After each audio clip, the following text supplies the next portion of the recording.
Hello, thanks for joining us. This is Nationwide on the network service of the NTA.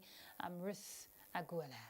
President Muhammadu Buhari says Nigeria remains committed to global efforts at protecting biodiversity and mitigating climate change. Secretary to the Government of the Federation, Boss Mustafa, delivered the President's address at the opening of UNESCO's Man and Biosphere International Coordinating Conference in Abuja. We don't have that report ready for you yet, but we'll bring it at the course of the bulletin.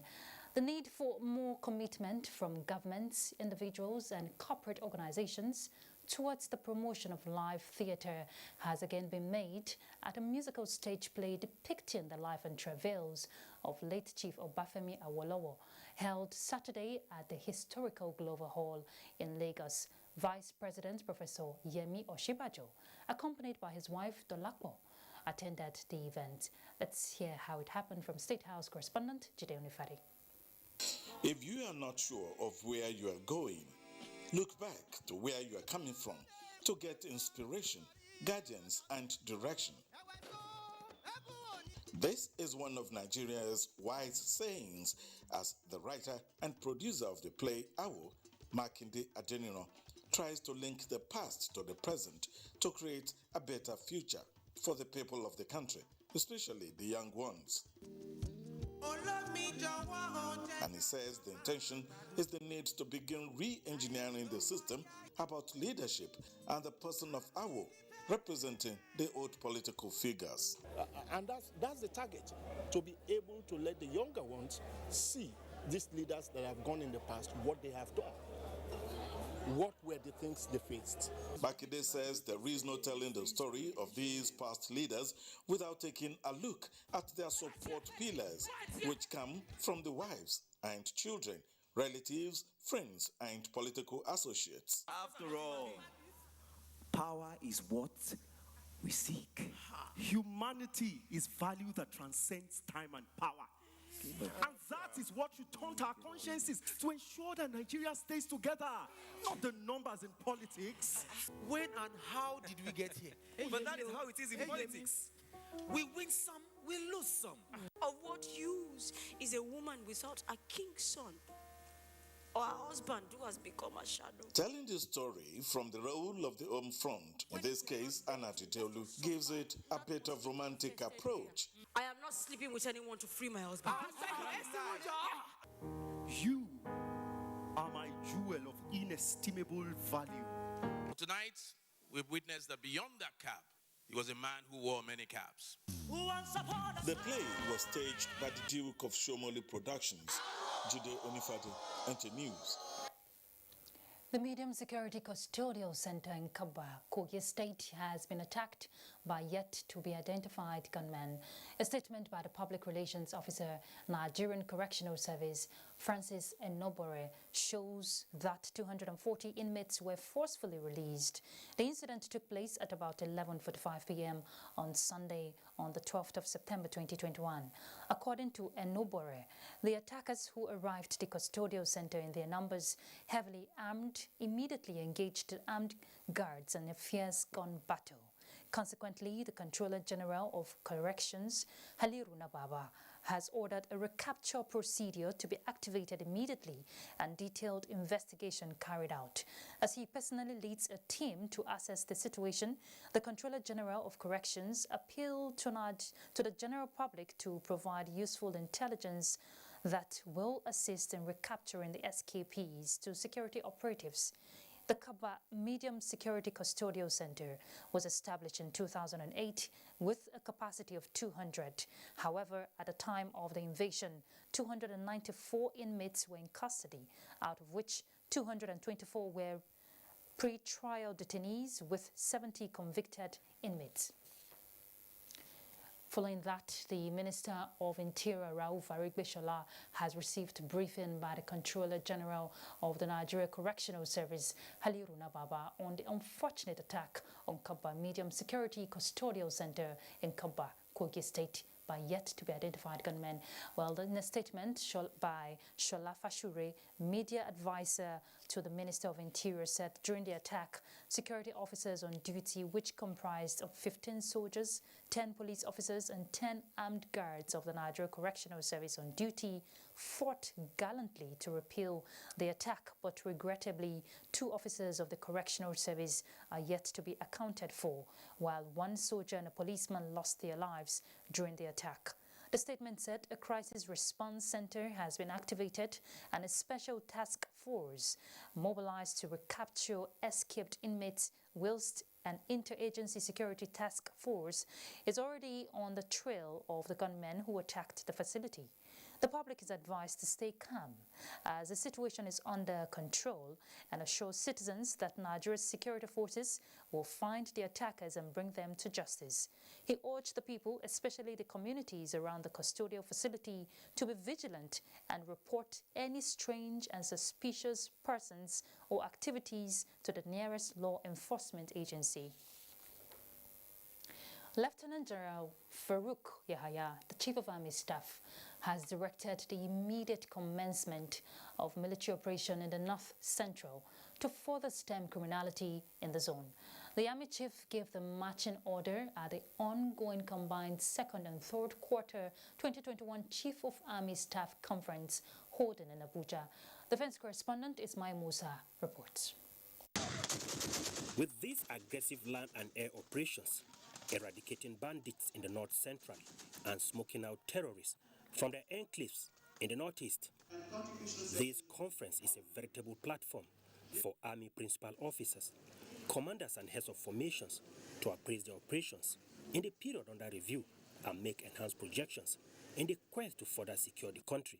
These security challenges, amongst many others, require a gathering of this nature to review our current operations and profile strategies to counter emerging and future threats. We must strive to ensure we conduct... The Army Chief's directives to field commanders is to sustain the spirit of communicating with the criminals in the language they understand and spare no room for excuse.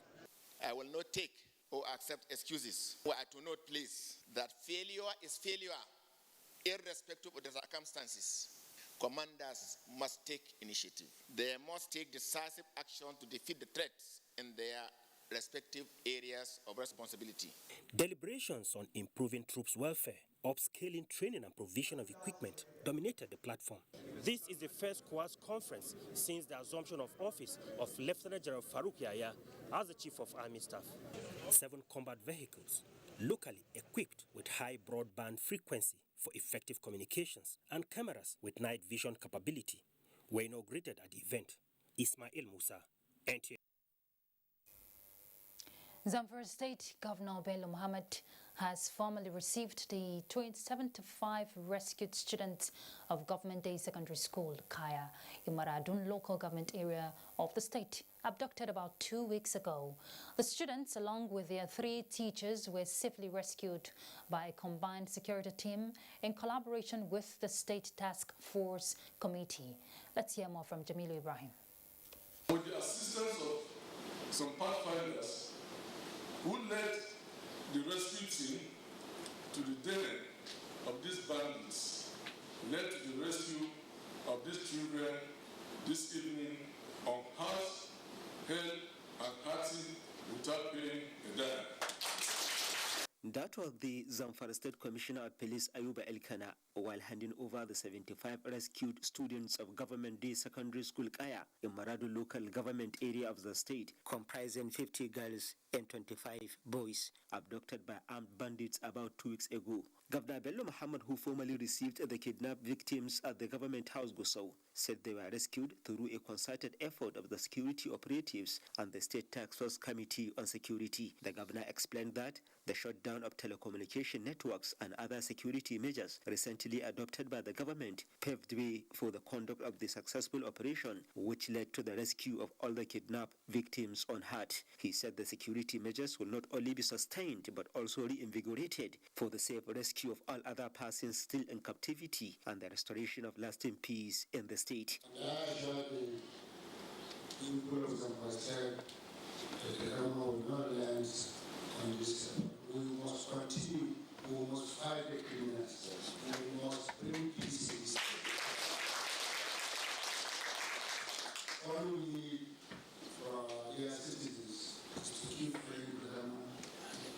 sleep on his family.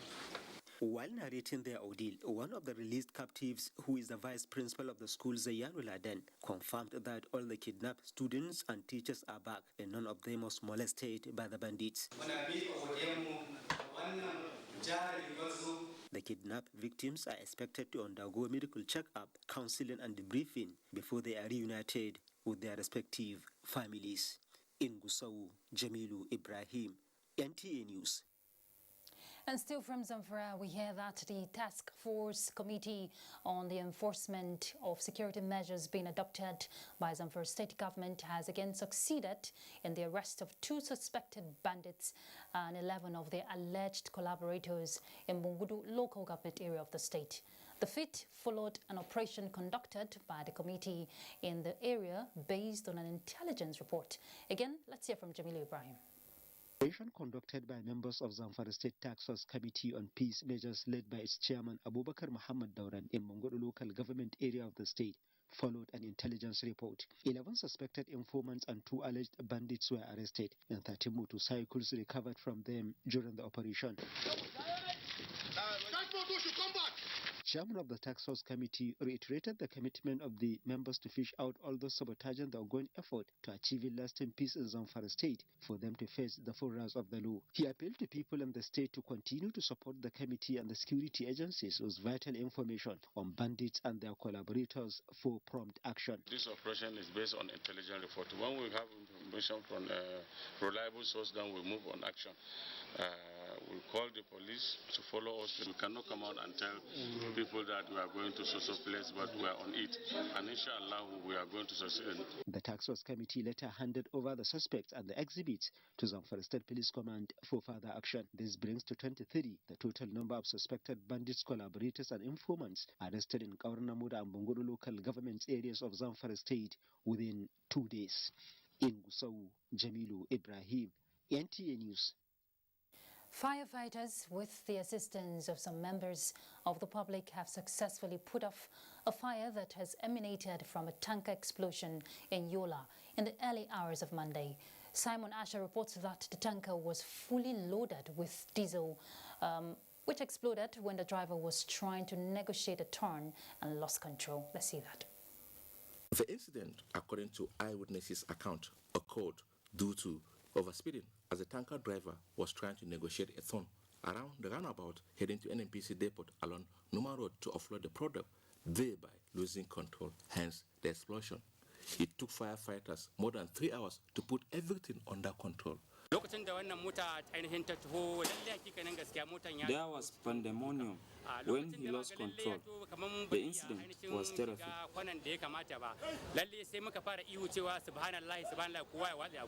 Shops, fruit stalls, commercial billboard, among other electricity equipment worth millions of naira were destroyed as a result of the fire incident. As at the time of filing this report, no life was lost, but effort is being put in place to remove the exploded tank off the road as hitch-free vehicular movements have been affected by the situation. In Yola, Simon Asher, NTA News. All right, let's take you back to the story we called earlier on President Muhammadu Buhari saying Nigeria is committed to global efforts at protecting biodiversity and mitigating climate change. Mitari Ikben will tell us all about it. More than 8,500 plant and animal species are threatened with extinction globally, mostly due to deforestation activities to pave way for urbanization. Climate change also has huge impact on biodiversity loss, hence the need for this 33rd session of UNESCO's Man and Biosphere Program, holding for the first time on Nigerian and African soil. The Nigerian government lists notable measures towards reversing biodiversity loss in the country, to include accelerating the cleanup of Ogoni land in the Niger Delta, securing more biosphere reserves in other parts of the country, as well as aggressive implementation of the Great Green Wall program. I made a pledge at the 74th session of the United Nations General Assembly that Nigeria will plant 25 million trees nationwide. This pledge has seen Nigeria raising and planting close to 80% of the total number across the country. Mr. President also approved the establishment of 10 new additional national parks across the ecological zones of the country. UNESCO's Director General Audrey Azoulay and Nigeria's permanent delegate to UNESCO, Hajo Sani, reminded delegates from 34 member states of United Nations target for 30% of planet Earth to be covered by protected areas. We can create more biosphere reserves with our member states and even trans-border biosphere reserves. A clear look at the agenda of this session depicts a rich program which many important and crucial decisions on environmental actions for our planet will be taken.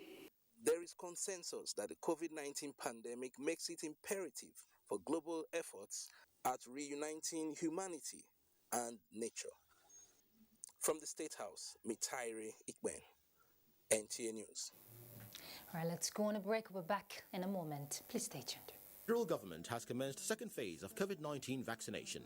If you are 18 years and above and unvaccinated, register at www.nphcda.vaccination.gov.ng. Visit the nearest vaccination site to receive AstraZeneca or Moderna COVID-19 vaccine as first dose. If you received your first dose of AstraZeneca vaccine before 8th July, get your second dose now. All COVID-19 vaccines are free and certified safe. At the vaccination site, you can check blood pressure and know your diabetes risk status. Children aged 0 to 23 months will receive childhood vaccines and screen for malnutrition. After vaccination, continue to adhere to COVID-19 prevention protocols. For more information, visit www.nphcda.gov.ng or call 0700-220-1122.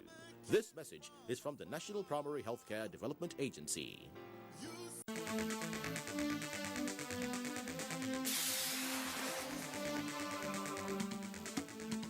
Job creation, skill acquisition, and innovation among Nigerian teeming youth, and access to credit facilities by the present administration. That is our focus on NTA Tuesday Live this week, bridging the gap of unemployment and strengthening poverty reduction in Nigeria. Tuesday Live, every week at 10:30 p.m. It promises to be incisive and educative. Don't miss it.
The courage of Flight Lieutenant Abayomi Dairo, aka the Aggressor, for his skillful and dogged escape from the bloodthirsty bandits in the forest of Zamfara State. 3 hearty cheers also to all military and security personnel who are tirelessly protecting fellow Nigerians from insurgency and banditry while maintaining peace and order. Nigerians are proud of Abayomi Dairo and all our gallant men and women in uniform for sacrificing so much to keep us safe. We admire your courage and we say thank you. God bless the armed forces. God bless Nigeria. This message is from the Federal Ministry of Information and Culture. After a surprise loss in the first match of the season, the citizens have hot their campaign back on track. Will they continue in their winning form or can they be stopped? Find out this Saturday as Manchester City welcome Southampton to the Etihad Stadium on the Premier League Live, showing on the network service of the NTA from 2:30 p.m. The Premier League Live is brought to you by Baba Ijebu and powered by Integral.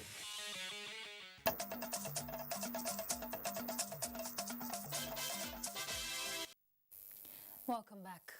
All African states, including Nigeria today, are commemorating the African Day for Technology and Intellectual Property in realization of the importance of intellectual property protection to national development across the continent.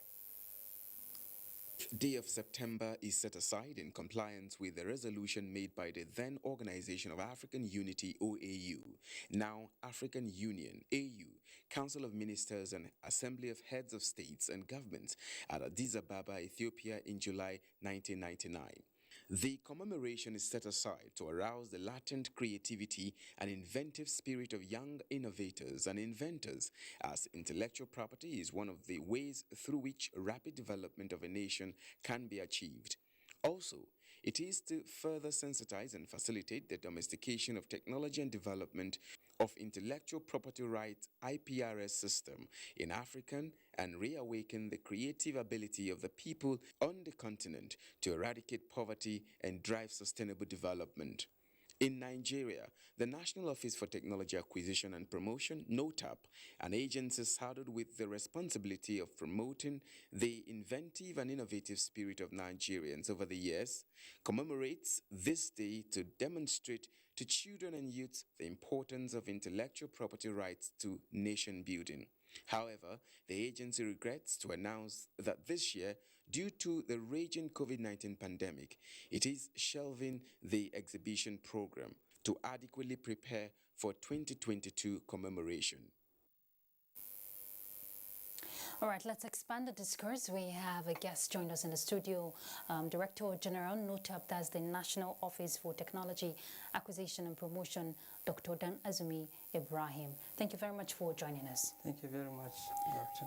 All right, now we know the importance of intellectual property protection when we're looking at national development, and as the office mandated for the promotion of inventive and innovation of young minds in Nigeria. What would you say? How would you say rather Nigeria has fared? Well, I think the culture had been a very weak culture of protecting intellectual assets in this country. And the National Office for Technology Acquisition and Promotion saw a gap, and realizing that it is intellectual property that rules the world now, because nations are now judged by the intellectual capabilities rather than their resources they own. So we realize that a lot of research and development takes place in this country. But unfortunately, we are not keen, or we have a very poor culture of protecting that intellectual asset. So when we saw this gap, we felt there was need for us to sensitize Nigerians, particularly our researchers, so that once you reach you come out with any innovation or invention, which we feel can translate into product and services, the first and the most important aspect of it before you publish is you protect the intellectual assets. Like other African countries, Nigeria including other African countries, their economies are based on imported technologies. The technologies that power their respective economies are imported. And if you look at the manufacturing sector, you look at the transportation sector, and anything that you can think of, Nigerians and indeed Africans pay heavily as licensing fee.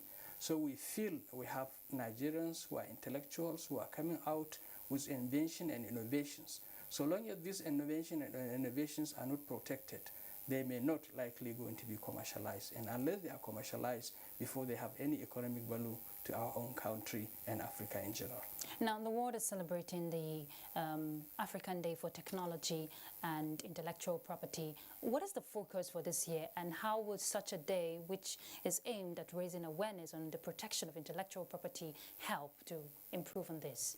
You see, as I had earlier said, we are major consumers of intellectual properties of other people, research and development in Nigeria and Africa as a whole. So now the African Union, or the OAU at that time, now African Union, realized the need for the continent to sensitize their researchers to protect their intellectual assets, because that is what would ensure sustainable development of the system. We should begin to reduce the shackles of dependency on foreign imported technologies. How do we reduce the shackles is by, first of all, protecting our intellectual assets and try to translate these intellectual assets into product and services. So 13th day of every September, now the African Union realizes the need for them to sensitize Africans, to sensitize scientists within the African continent on the need to protect their intellectual assets so that they can make contribution towards sustaining development of not their respective countries, but Africa at large. What about the agency, NOTAP? What is it doing to domesticate this technology and development drive? Yes, we register technology transfer agreements into this country because, as I said earlier, 90% of technologies that power the Nigerian economy are imported. So we allow technologies to come into the country, but we prepare our magnet. Who are the magnet? The human capacities. Okay. Any technology coming into the system, when we register it, we only register it for 3 years. And we expect, before they come for renewal, deliberate efforts are made by Nigerians to absorb some of those technologies. I'm glad to say Nigerians are absorbing some of these technologies. When they are coming for the second cycle of renewal, we look at their staff strength. If probably in the first instance they had about 10, 15 expatriates, we'll tell them that now in the next 3 years, we want to see the number of expatriates reduced and we want to see Nigerians taking their place. I'm telling you, they are adhering strictly to this. And I'm glad to say now, particularly in the manufacturing sectors, you will see capacities developed by Nigerians in terms of process technology. And I also realize that some of those multinationals even send Nigerians outside the country to assist in handling one issue or the other. That is absorption of the technology. So if technology is 3 years old in this country, we expect before the next 3 years, good part of it will be captured by Nigerians. Where we feel Nigerians have domesticated some of those technologies, we ensure that the licensing fee has come down, unless maybe there is another complex technology coming into the system. So if maybe this year, in the first instance, we give them 3% of net sales, when they are coming for the next one, maybe it may be 1.5 or 2%. All right. So it will gradually be going down. All right, thank you very much, Dr. Dan Azumi Ibrahim. Of course, the goal is to reawaken the creative ability of the people if we're talking sustainable development. Thank you very much. Thank you very much. Okay, let's look at all the issues. The National Assembly is set to reconvene after 2 months of its annual recess with the reception and consideration of the 2022 Appropriations Bill as its immediate priority. National Assembly correspondent Ignatius Unkwo reports that in preparation for the presentation of the budget, both chambers of the National Assembly had during the recess scrutinized the medium-term expenditure framework and fiscal strategy paper. Thursday, July 15, 2021 was the last plenary before the Senate embarked on its 2021 annual recess, while that of the House of Representatives was the next day, being 16th. Both chambers had considered and passed the Petroleum Industry and the Electoral Act Amendment bills. 2 months after, both chambers are set to reconvene on Tuesday, 14th of August 2021, with all departments of the National Assembly bracing up for legislative activities. Reception of the 2022 budget from Mr. President and accelerated consideration of the ongoing constitutional amendment are expected to receive immediate attention. The meeting will resume on Tuesday. Will be that of the budget 2022. We'll be looking forward to hearing from the President the date he would come to address the joint session of the National Assembly and present his bill, the 2022 appropriation bill. We are working around the year to make sure that nothing stops us from maintaining these, the 12-month budget cycle, January to December, unlike what was applicable before we came on board. So we're very much ready. Before we went on recess, we were already working on the constitutional review, and it has gotten to a point that right now the Senate and the House of Rep, we are harmonizing, the two positions. So I expect that too will be concluded. The National Assembly is also expected to continue with legislative interventions on national security. This is the first time in more than 18 years that the National Assembly will be reconvening from its annual recess without the petroleum industry bill forming part of its to-do list. From the National Assembly, Ignatius Nkwo, NTA News. All right, let's make a first stop. It's Lagos, and Kende is already set to guide us. Kende. Hello, Ruth. Glad to have you join us in Lagos. Authorities of the Nigerian Armed Forces have reiterated commitment towards achieving professional and economic goals, especially along the coastal lines. This was the focus of the training of students of the Armed Forces Command and Staff College Junior Course 92-2021 at the Western Naval Command at Apapa, Lagos. Olumide Iguntola reports. These officers of the Armed Forces Command and Staff College Jaji Kaduna State Junior Course 92-2021 were at the Western Naval Command Apapa on a study visit. The visit is meant to familiarize the students with the operating environment of the Nigerian Navy and also enhance their understanding of the capabilities and utilities of sea power in contemporary warfare. The Flag Officer Western Naval Command Rear Admiral Jasin Bassa said the exercise will, among other things, offer the students exceptional learning experience that will facilitate development in Nigeria. When there is a need for a joint operation involving the three services, they have a feel, they know what it takes to ride on a ship and all what it involves to run a ship at sea. As a military personnel, you must be conversant with the land, sea, the maritime aspect, and the air aspect. So this will afford them that opportunity.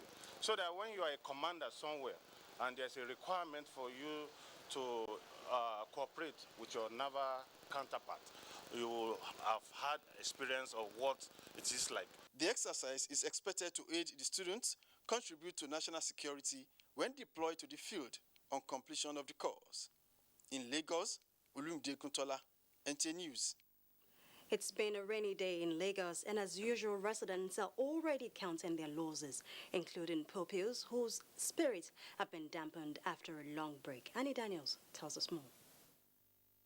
From Obalende to Yaba, Maryland, Ikeja, the story is the same. Rain, rain, and more rains. Assuming I'm still at home and rain is falling, I'll not come outside. Typical of Lagos on a day like this. Avoidable traffic. I'm unable to get to my place of work in time because of the traffic. When I close, I will not get home in time. Driver will increase their transport fare. People are just turning anyhow because there's nobody to control them over here. You can imagine what I can hear behind me, cars blowing their horns. This is what you get in Lagos on a day like this. Even the presence of traffic control agents could not abate the traffic. They won't answer the last man and the policeman because they want to do their own. And for these pupils, their first day in school after a long break would have been better without the rains that have persisted. Even if they know the safety protocols against COVID-19, none of these pupils and these parents had a face mask on. I have one in my bag. So before entering the school economy, I have to put it on. I have face mask in my bag. If I want to enter bank or anywhere, I will put it. Meanwhile, it's a different story for this roadside tea seller whose earnest desire is for the rains to persist. How much you don't make since morning? Anyway, I make like 5,000 sha. There are those also who have chosen to remain indoors because they can afford doing so. But for some of us who just have to go out to do our jobs, here we are under the rain, still working. In Lagos, Annie Daniels, NTA News. Thank you, Annie, for that report. Now we'll pause for a message. For some messages, the news continues shortly with Asmao in Sokoto. They're about the greatest assets the country has at the moment. It is therefore not surprising that the administration of President Muhammadu Buhari is strategically responding to the yearnings of the youth through multiple projects and programs. Youth Entrepreneurship Support Years by Bank of Industry, the Youth Investment Fund by the CBN, and several other conditional cash transfer programs. Recruitment of 774,000 social workers, majority of whom are youths. and so many other projects that are beneficial to youths directly or indirectly. If the administration can do all this, definitely with a degree of patience and time, it can achieve more. Nigerian youths must come together to say no to terrorism, no to vandalism, and no to all disruptive tendencies. Hashtag Youth for Greater Nigeria. Pacifying the youths, unifying the nation. We are StarTimes, the most affordable digital pay TV platform with the widest signal coverage in Nigeria, dedicated to bringing the best TV entertainment around the world to your screen. From Hollywood to Bollywood to Nollywood, we offer the most affordable subscription. Enjoy over 75 channels for as low as 1,700 naira, like Nat Geo Wild, BBC, ESPN, and premium sport like Emirates FA Cup, La Liga, Bundesliga, wrestling. What's more exciting? We have the most flexible payment options in Nigeria. Don't dull. Join us now for an exciting journey. StarTimes. Enjoy digital life.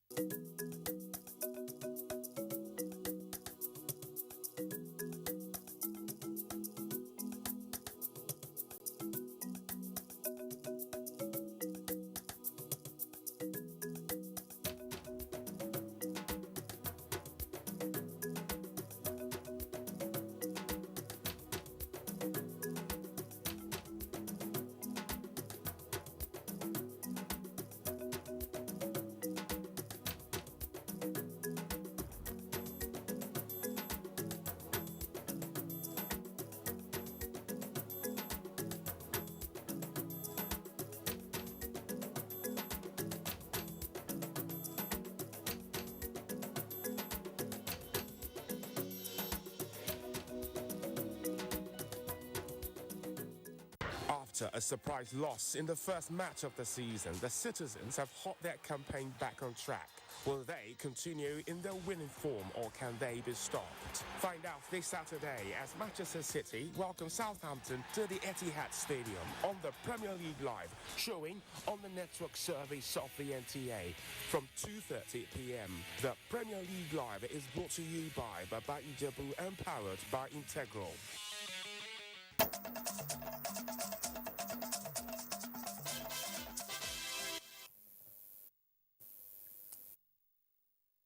And welcome to Sokoto on Nationwide. Officers and men of the Nigerian Police Force, Kebbi State Command, have been told to embrace community policing in the fight against banditry, kidnapping, and other criminal activities. This was from the Assistant Inspector General of Police, Zone 10, Ali Aji Janga, when he paid a familiarization visit to the command. Abdullahi Umar Ilelu reports.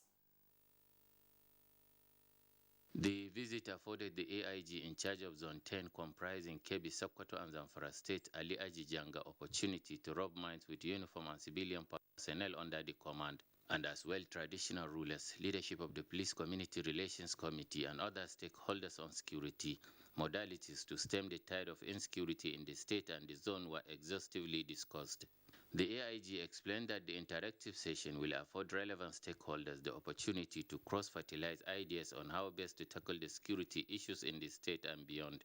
Now, when this kind of operation is going on, the police is fully aware of it, and we even place our men in all the borders between Zamfara and Kebbi, Zamfara and Sokoto. That this is the area I have jurisdiction over. So I believe CP Katsina, Kaduna, and Niger have equally done that. Once, if they are pursued from Zamfara coming to Sokoto or Kebbi State, we'll give them a halt there. The Kebbi State Commissioner of Police, Musa Baba, charged the operatives to be responsible and professional in their approach to work, urging them to step up operations to checkmate the spate of crime in the state. We cannot do without the civilians. They are our eyes, they are our mouths, and they are our ears. Because if you come to a society, always open your senses to look, learn, and listen. That is the only way you can achieve to what you are sent to do in the society. The State Chairman, Police Community Relations Committee, Umar Godongwaji, and other stakeholders said the meeting was timely and important towards improving security in the state and the country at large. Abdullah Umar Elalu, NTA News. In an effort to boost cassava production and attain the federal government policy on national food security and self-sufficiency, the Federal Ministry of Agriculture has organized a capacity building program for youths and women farmers in the northwest states to address yield gap and cassava production in the region. Usman Abdullahi Shehu reports. The participants are drawn from the northwest states of Nigeria. The Director of Federal Department of Agriculture, Mrs. Karima Babagana, emphasized the priority of the present administration under the agricultural promotion policy aimed at attaining national food self-sufficiency, hence the need for building the capacity of smallholder farmers in agro-value chains. Represented, the director said despite that Nigeria is leading the world in cassava production with 10 metric tons per hectare, when other countries are producing 40 metric tons per hectare. We continue to support relevant activities of cassava value chain to utilize and produce improved cassava planting material, as these are vital requirements for increasing agricultural production. The Zonal Director, Northwest, Federal Ministry of Agriculture and Rural Development, represented by the State Director under the ministry, Shehu Abdullahi, emphasized that the program will ensure that yield gap in cassava are addressed through dissemination and adaptation of improved technologies and innovation, as well as encouraging youths and women for massive production. The State Commissioner of Agriculture, represented by his Permanent Secretary, Mr. Joel Aiki, restated the state government's commitment on cassava production, adding that 25 tractors have been allocated to cassava growers in the state recently. Other stakeholders, like the national and state leadership of Cassava Growers Association, commended the organizers, which they noted will boost cassava production in the country. Usman Abdullahi Shehu, NTA News. And that's it from here. It's back to Ruth in Abuja for more news. Thank you very much, Asmao. Nigerians should be expecting vitamized rice on their tables coming from Cross River State. Governor Ben Ayade said this during a test run and pre-inauguration tour of the vitamized rice processing mill in Abuja. Paul Abel reports. Visit affords him opportunity to inspect various automated sections, receiving the rice paddy to processes of pre-cleaning, parboiling, destoning, sorting, polishing, and bagging. With the capacity of the facility, which can accommodate all levels of rice farmers, poverty is expected to be reduced as government creates the enabling environment to assist farmers. This is the first of its kind in Africa, and I'm particularly proud that we have this outstanding world-class vitaminized rice mill in Abuja local government area of Cross River State. And on continuous production, we have a stock capacity of 240 tons per day at 24 hours operation. After now, we'll have to go into commercial operation where we'll start selling the rice to the public. And we're at that point now. The ultra-modern rice processing mill is expected to be inaugurated by President Muhammadu Buhari in Calabar. Paul Abel, NTA News. The federal government has fixed a new date for the Nigeria 60 Jubilee Special Award ceremony. It will take place on Thursday, September 30th, 2021. A statement from the office of the Minister of Industry, Trade and Investment, Adeni Adebayo, on Monday said the ceremony will be held at the Presidential Banquet Hall, Aso Villa. The award was earlier billed for September 3rd, 2021, before it was postponed by the committee charged with the planning of the ceremony.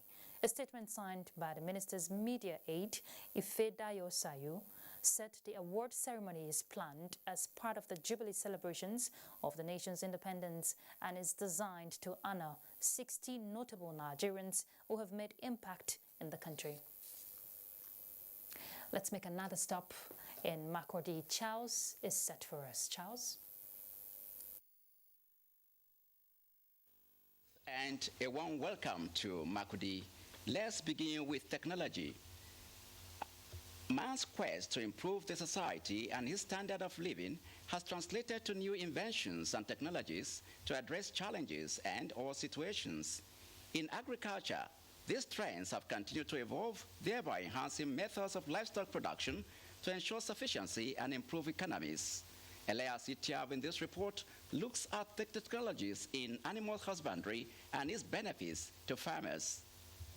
The ever-increasing demand for meat and other animal protein has over the years compelled man to explore alternative and more refined options in ensuring its availability for enhanced diet. This has necessitated the search for new and relatively more efficient ways of engaging in the agro-business, particularly animal husbandry. The advancement in technology has greatly impacted on different facets of human endeavor. This, the agricultural sector, is not an exception. Non-crop farming activities such as fishery, piggery, goat, snail breeding, and several others are fast becoming popular agricultural ventures in the country with new methods of practice. You can see the stream flowing by here.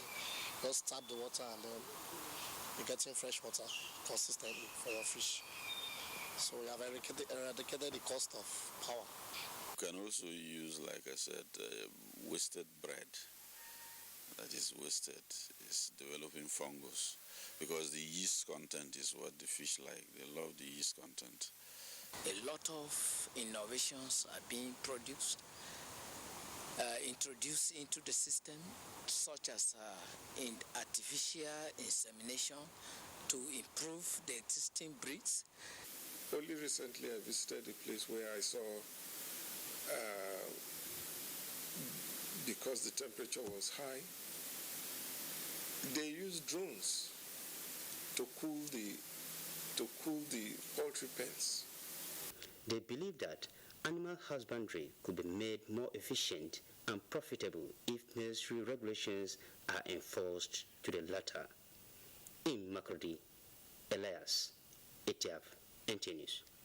And a report from Nasarawa State says, in furtherance to the empowerment program of the federal government, National Council of Women's Society of Nigeria, Nasarawa chapter, is training more than 60 women to commemorate the annual tradition of food exhibition and reduce poverty among women in the state.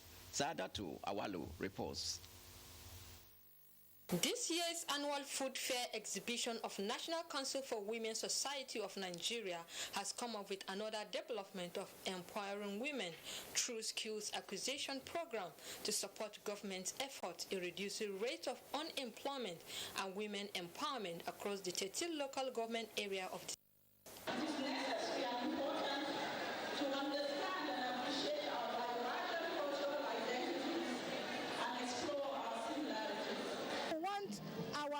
Food days that our mother used to teach us. They taught us how to cook very nutritious food. Other members of NCWS expressed delight in some of the achievements that the group has recorded so far. This program in Nasarawa State has come a long way. Before, when we started in 1997, that was the first election we had. Some of the women who brought their traditional food for exhibition share their experiences. So we promote our traditional food in this food fair so that when they grow up, as they are growing up now, they will know it and know the importance of our traditional food. We want to encourage people to always eat their traditional food because it's more nutritional. The Nasarawa State First Lady went around the table to support the traditional dishes. That report on food exhibition runs off our contribution from Makudi. Ruth, it's back to you. Thank you very much, Charles. To tackle the challenges hampering Nigeria's progress towards the 2030 Global Agenda for Sustainable Development, the nation must invest in addressing internal security, micro and macroeconomic diversification, among other deliberate efforts. This is according to the United Nations resident and humanitarian coordinator Edward Callon, who led a team of the heads of UN agencies in Nigeria to Enugu on a working visit. Susan Eze has details. Analysis of the global body on Nigeria's situation, the country needs to address and mitigate urgently 5 critical risk factors. These include social cohesion, equality and non-discrimination, internal security, economic stability, justice and rule of law, in addition to innovative solutions to the COVID-19 challenges. We always call on the government of Nigeria in general to try to address the issues of weak institutions and governance challenges or deficit at various levels, federal, state and local government, work towards addressing growing inequalities and multidimensional poverty. Appreciative of the United Nations development efforts and support in Enugu State and Nigeria, the state government expressed willingness to have stronger collaborations with the UN through its agencies. We need the services and support of United Nations more than ever before. The visit provided an interactive platform for cross-fertilization of ideas between the members of the Enugu State Executive Council and the UN team made up of representatives of the WHO, UNICEF and other UN agencies in Nigeria. In Enugu, Susan Eze, NTA News. 25 young influencers from across Nigeria have been selected to help with ideas to drive an empowerment initiative by the European Union. The European Union Youth Sounding Board was inaugurated in Abuja by the Minister of Youth and Sports Development, Sunday Dari.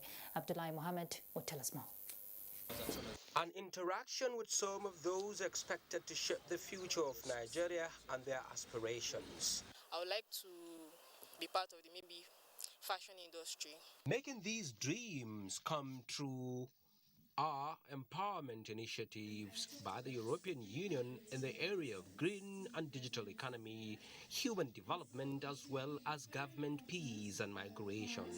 It also goes without saying that the future of this country will largely depend on the ability of governments and ourselves assisting the government to provide young Nigerians with opportunities for education and employment.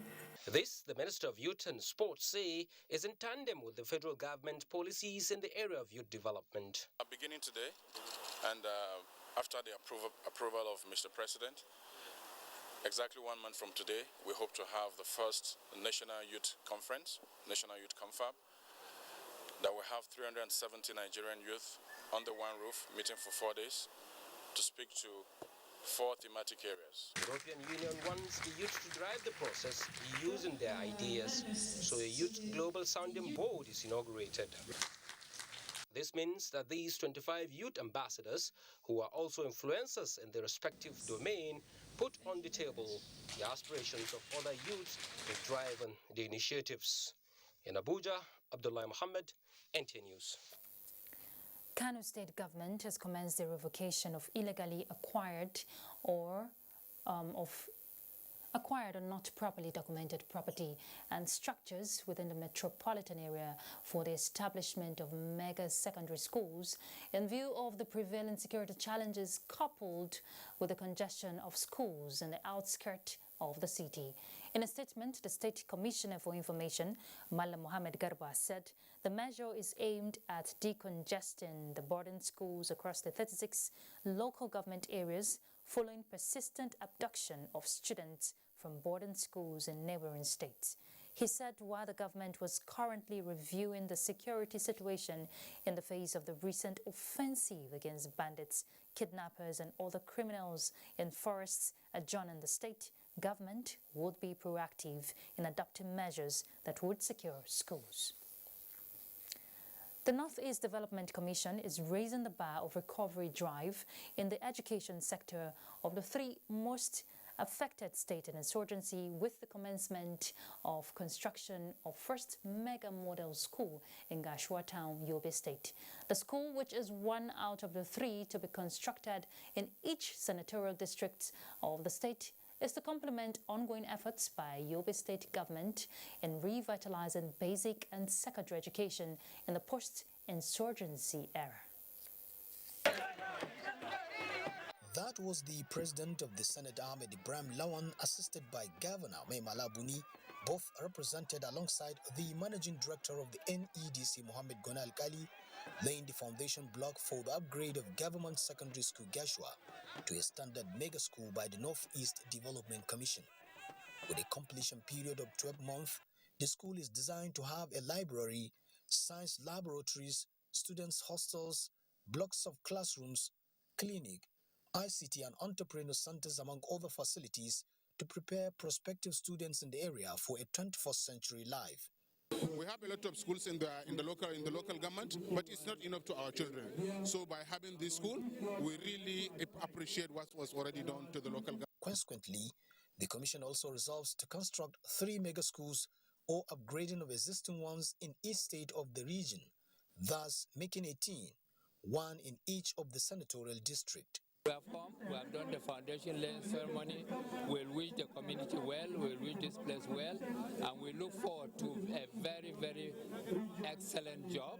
The government is committed to partnering with them to ensure that the state benefits from the intervention programs. The Commission is also developing what is called the master plan for the Northeast, and education is going to feature prominently in that master plan.